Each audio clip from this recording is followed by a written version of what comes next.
देखिए हम लोग पढ़ते हैं चैप्टर नंबर 1 इलेक्ट्रोस्टैटिक का पार्ट, ठीक है।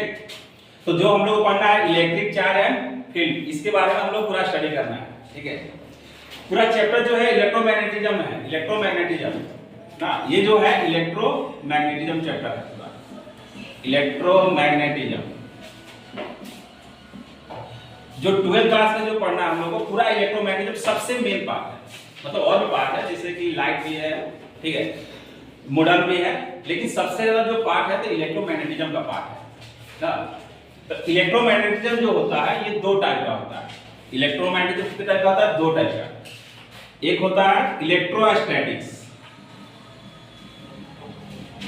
इलेक्ट्रोस्टैटिक्स, और दूसरा जो होता है इलेक्ट्रोडायनेमिक्स।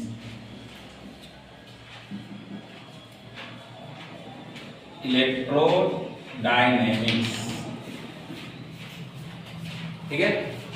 तो चैप्टर 1 में हम लोग जो इलेक्ट्रिक चार्ज एंड फील्ड के बारे में पढ़ना है, ठीक है।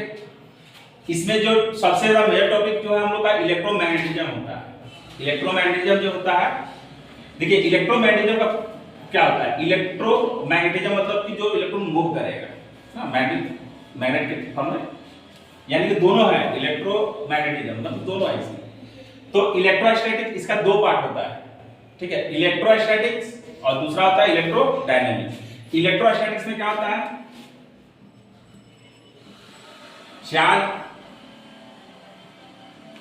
चार्ज एट रेस्ट, ठीक है। इसमें जो इलेक्ट्रोडायनेमिक्स होता है, चार्ज इज इन मोशन, इसमें मोशन में रहता है चार्ज, ठीक है। चार्ज एट रेस्ट, रेस्ट का मतलब कि इसके बारे में हम लोग स्टडी करेंगे। जब इलेक्ट्रिक चार्ज जब रेस्ट में रहेगा उसके बारे में स्टडी करते हैं, उसी को बोलते हैं इलेक्ट्रोस्टैटिक्स। इसमें हम लोग को इसके बारे में पढ़ना है स्टैटिक चार्ज, मतलब कि स्टैटिक चार्ज, ठीक है। इलेक्ट्रिक फील्ड के बारे में पढ़ना है, electric field lines,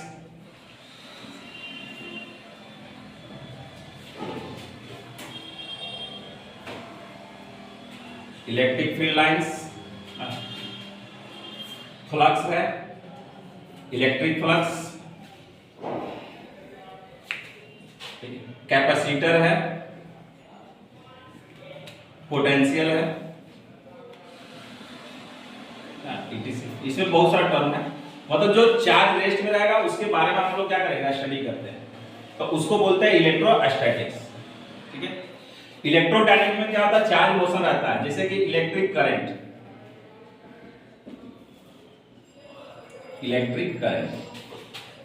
electromagnetic induction,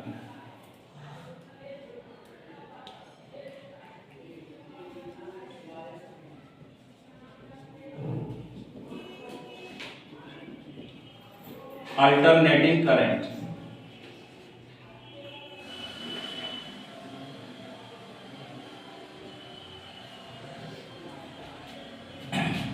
induction, तो ये गया ETC। ये सब जो है हम लोग का इलेक्ट्रोडायनेमिक्स का पार्ट है। चैप्टर ओवरव्यू, पहला जो है इलेक्ट्रोस्टैटिक्स,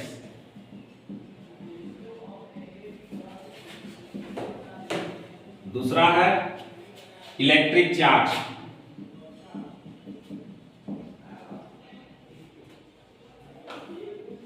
तीसरा है conductor and insulator,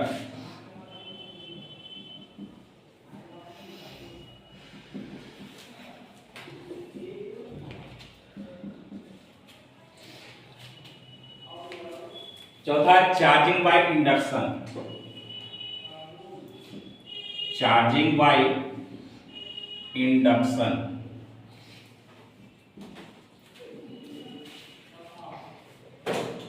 basic properties of charge, fifth number है basic properties of electric charge.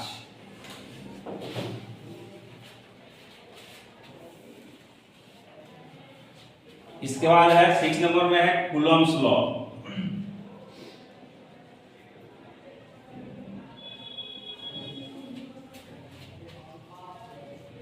Force between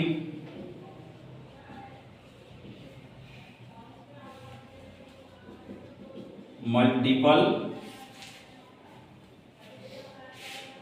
charges,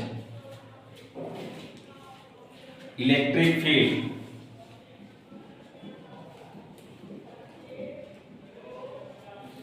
nine में है इलेक्ट्रिक फील्ड लाइंस,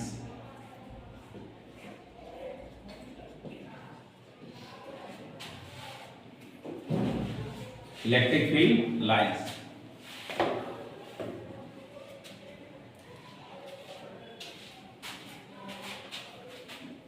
10 में है electric flux,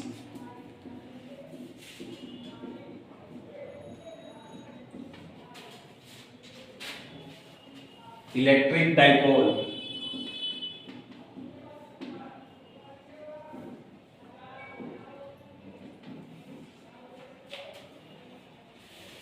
dipole in external field, continuous charge distribution,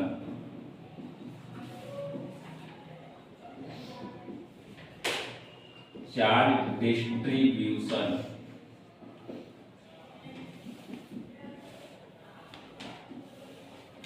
Coulomb's law, Gauss law. और 15 number है application of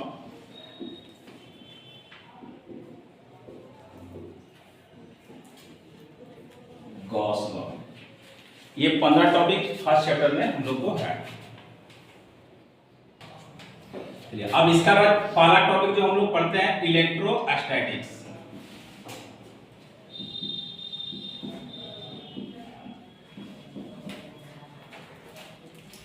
ना पहला topic पढ़ते हैं हम लोग इलेक्ट्रोस्टैटिक्स। इसके बाद इलेक्ट्रोस्टैटिक होता क्या है? तो इलेक्ट्रोस्टैटिक जो होता है, जो चार्ज जो रहेगा रेस्ट में रहेगा, उसी के बारे में हम लोग स्टडी करते हैं, उसी को बोलते हैं इलेक्ट्रोस्टैटिक्स। तो electrostatic is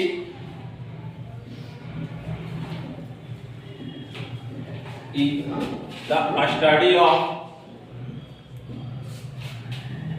electric charge at rest. It is also known as static electricity या इलेक्ट्रोस्टैटिक।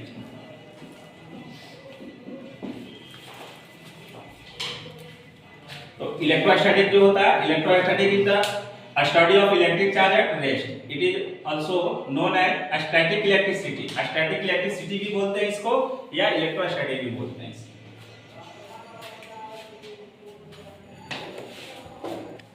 सेकंड नंबर जो है हम लोग का इलेक्ट्रिक चार्ज है। इलेक्ट्रिक चार्ज, तो इलेक्ट्रिक चार्ज जैसे कि क्या होता है, जैसे दो बॉडी को आपस में रब करते हैं, तो इस पे क्या होता है, एक पे पॉजिटिव होता है, दूसरे पे नेगेटिव चार्ज होता है। तो इसी क्या बोलते हैं हम लोग इलेक्ट्रिक चार्ज, यानी टू फंडामेंटल क्वांटिटी क्या होता है, प्रोड्यूस करता है। ठीक है, तो इलेक्ट्रिक चार्ज होता है जो when two bodies are rubbed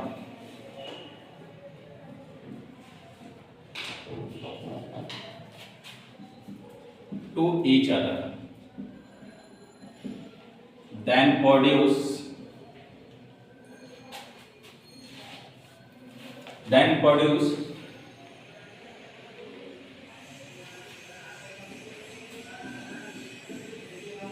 two physical quantity.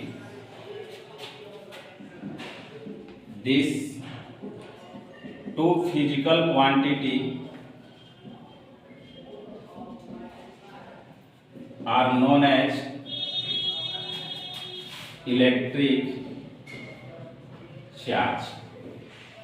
Electric charge, तो इलेक्ट्रिक चार्ज जो होता है, जब दो बॉडी को हम लोग रब करते हैं, तो वो दो फिजिकल फिजिकल क्वांटिटी क्या करता है, प्रोड्यूस करता है, और उसी दोनों फिजिकल क्वांटिटी को जो प्रोड्यूस करता है उसको बोलते हैं इलेक्ट्रिक चार्ज। ये दो टाइप का होता है। There are two types of electric charge. Electric charge जो होता है दो टाइप का होता है। पहला होता है पॉजिटिव चार्ज, दूसरा जो होता है निगेटिव चार्ज।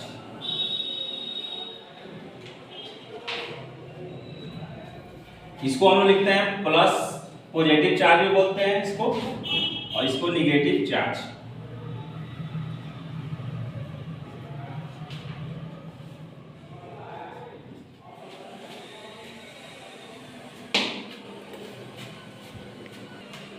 देखिए इलेक्ट्रिक चार्ज हम लोग समझ गए। इलेक्ट्रिक चार्ज में क्या होता है कि जब दो बॉडी को आपस में हम लोग रब करते हैं तो दो फिजिकल क्वांटिटी क्या होता है, प्रोड्यूस करता है, तो उसी फिजिकल क्वांटिटी को बोलते हैं इलेक्ट्रिक चार्ज। जैसे हम लोग समझते हैं जैसे बैलून है ना, बैलून को अगर इसी तरह हम लोग किसी सरफेस से हम लोग टच करते हैं तो नहीं सटेगा, कांटेक्ट में नहीं रहेगा उसका, ठीक है।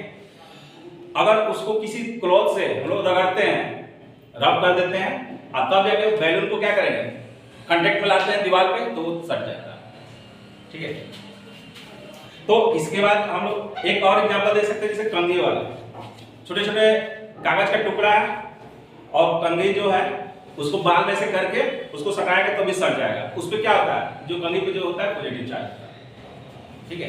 और उस दीवार पे क्या रहेगा, पॉजिटिव चार्ज, नेगेटिव चार्ज जो भी रहेगा उसको तभी ना अट्रैक्ट करेगा। पॉजिटिव चार्ज और एक बैलून पे नेगेटिव चार्ज होना चाहिए ना, सरफेस पे जो है वो पॉजिटिव चार्ज है और बैलून पे नेगेटिव चार्ज, तभी तो उस पे अट्रैक्ट करेगा ना, क्योंकि दो सेम चार्ज रहेगा तो अट्रैक्ट करता है नहीं, रिपेल करता है।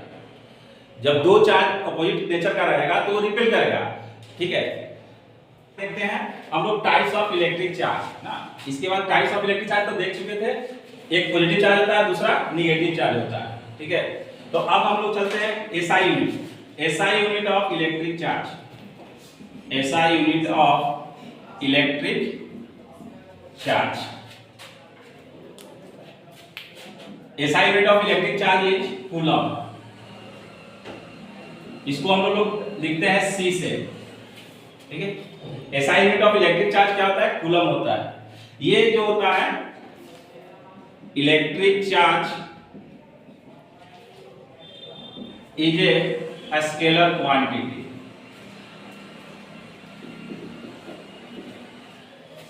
इलेक्ट्रिक चार्ज जो होता है कि स्केलर क्वांटिटी होता है, और इसका SI यूनिट जो होता है वो कूलम होता है। CGS यूनिट ऑफ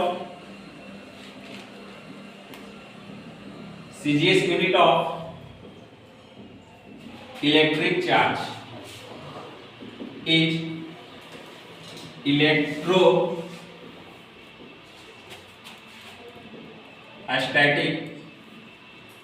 यूनिट, या इसी को बोलते हैं ESU। ESU को फुल फॉर्म जो होता है इलेक्ट्रोस्टैटिक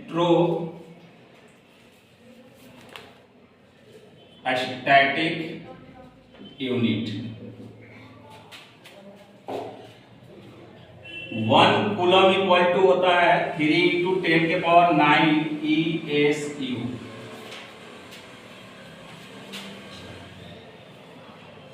और एक यूनिट होता है सीजीएस में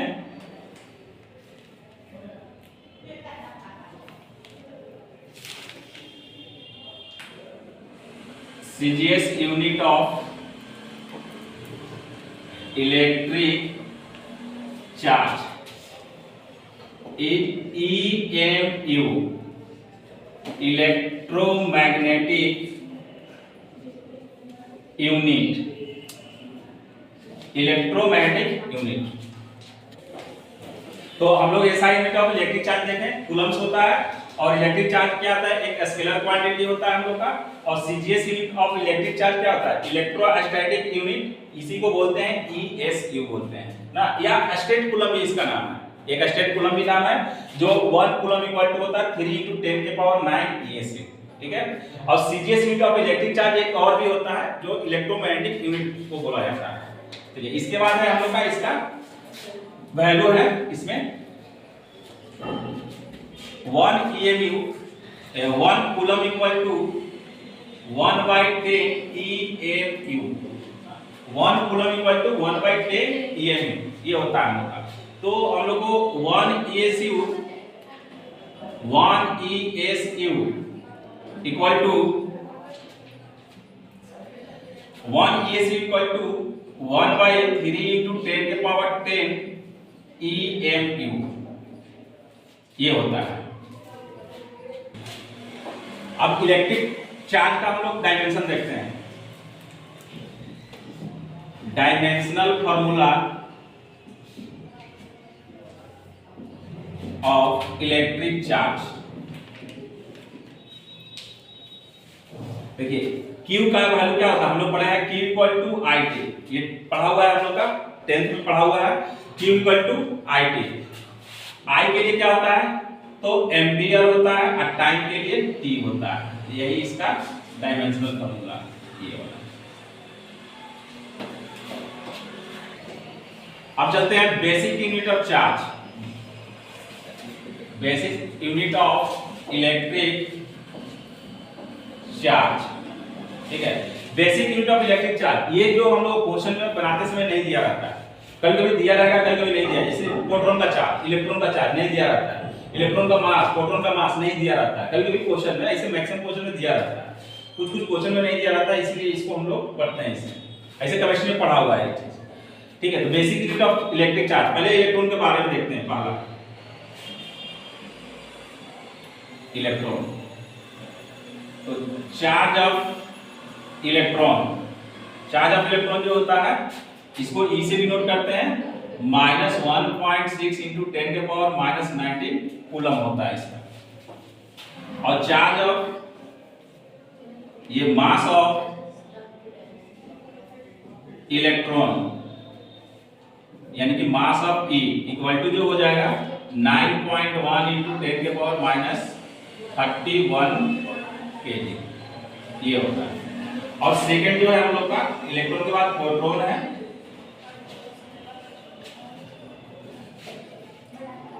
चार्ज ऑफ प्रोटॉन,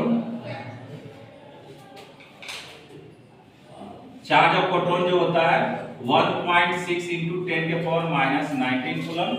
और charge of mass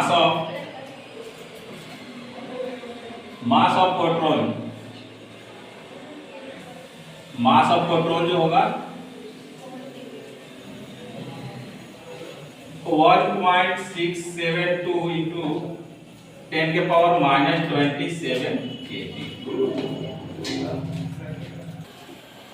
third number जो है हम लोग का न्यूट्रॉन है। थर्ड नंबर जो है न्यूट्रॉन, तो चार्ज ऑफ न्यूट्रॉन जो होता है, चार्ज ऑफ न्यूट्रॉन Q का जो वैल्यू होता है 0 होता है। और मास ऑफ न्यूट्रॉन